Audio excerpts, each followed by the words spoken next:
Oftentimes, when we feel that there are no consequences attached to how we treat people, it's tempting for us to treat them poorly or disrespectfully.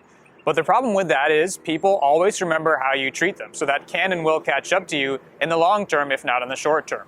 And so I want to talk through a quick story from my experience of what this looked like to illustrate both the consequences and the takeaways from that. So in one of my more recent corporate positions, which I'm no longer at, I had a boss who was a particularly toxic person, who went out of their way to be critical and to treat me disrespectfully, all while making the same mistakes that they alleged I was making.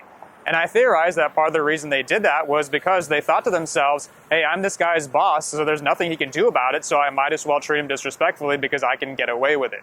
And there's probably a little bit of a power trip going on there as well. But now if you fast forward several months, I've since left that position, particularly because of that person, and I took on a new one that's arguably better for at least two different reasons. For one, my new firm has 10 times better job security and a better retirement.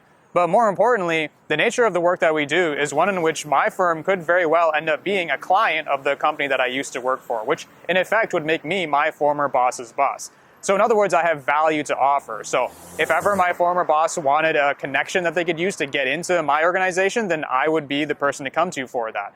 And if ever my former company wanted to do business with us, then I would at least have a say in awarding them what could potentially be a multi-million-dollar contract. However, because I remember how my former boss treated me, there's no way in hell I'd ever be a contact for them. And furthermore, I'm going to do everything in my power to make sure that that contract never gets awarded.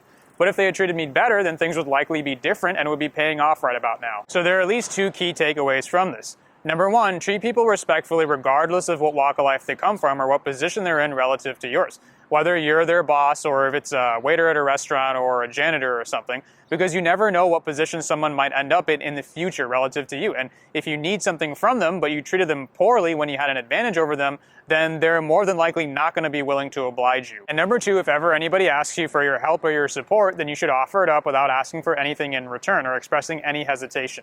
So if ever anybody asks you for help moving their furniture, or if they need a ride somewhere, or if somebody wants you to show up to their wedding just to show some moral support, then do it without any questions asked. Because in the future, if ever you need something similar reciprocated to you, then people are going to be much more willing to do that. Whereas if you weren't, then neither will they, and you can't really blame them for that. So of course I'm not saying be a yes man, because sometimes there are legitimate excuses for why you can't help somebody out or you feel like you shouldn't have to respect them.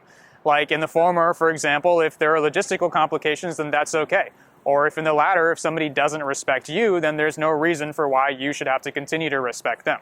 I'm just saying that the only illegitimate excuse is where you've identified that there will be no consequences in the short term to your actions, and so you're just going to carry them out because you feel like you can get away with it. Because in that case, it will catch up to you. So I hope that helps. Let me know if maybe there was a time where you treated somebody a certain way and that circled back to you and maybe what you learned from that, and I'd love to hear from you. So that's all for now. Thanks for watching. See you next time.